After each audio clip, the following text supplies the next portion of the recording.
Grabe, oo nga. Adel. Adel, let's go.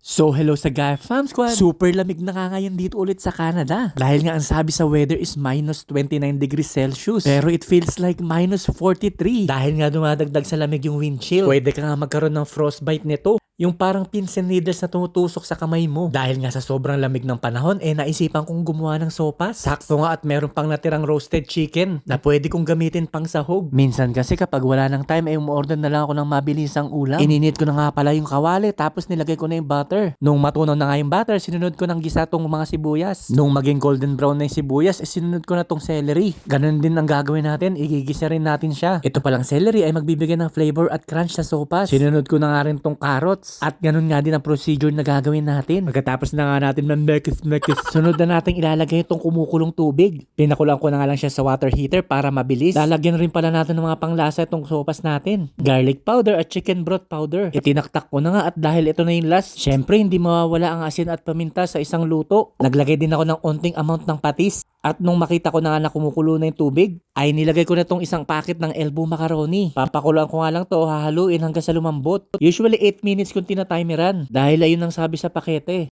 Nag-add na nga ako ng tubig dahil feeling ko umonte. At nung nakita ko nga na paluto na yung pasta, ay saka ko naman nilagay itong gatas. Guys, tansyahan lang pala yung paglagay ko ng gatas. Dinamihan ko na nga kasi feeling ko mabilis nag-a-absorb. Nung mahalo ko na nga lahat ng mga ingredients, huling nilagay ko na itong manok dahil nga luto na siya. At pagkatapos ay okay na. Konting halo lang tapos pwede na iserve. Sakto nga at napakalamig ngayon, bagay na bagay talaga ang sopas. Kung hinahanap nyo pala ang cabbage guys, ay wala akong nilagay dahil wala akong stock. Kasi kung anong maisip ko na ulam, ginagawa ko talaga kahit minsan may mga kulang. At pagkatapos ko nga magluto, meron ako nakikita ng mga video sa social media. Kaya nga tatry ko rin gawin.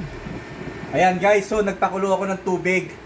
Yan, tatry natin ngayon yung yung ihahagis yung kumukulong tubig sa air tapos magiging yelo. Lalo ngayon, minus 43 kaya tinan nyo yung purbahan ko. Lamig na lamig tayo. Lalabas tayo. Ayan. Lalagay ko na dito. Tiratin ko legit. Masyadong marami. Okay na yan. Oh my God. Baka naman mapasok ka. Hindi yan. Okay. Lalabas na tayo ha. Ayun. Kala mo nasa malaking walk-in freezer tayo. Ayan. Guys, samahan niya ako ngayon. Woo! Wala, hindi ko kaya ang lamig, di.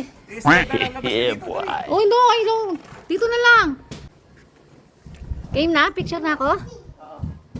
1, 2, 3.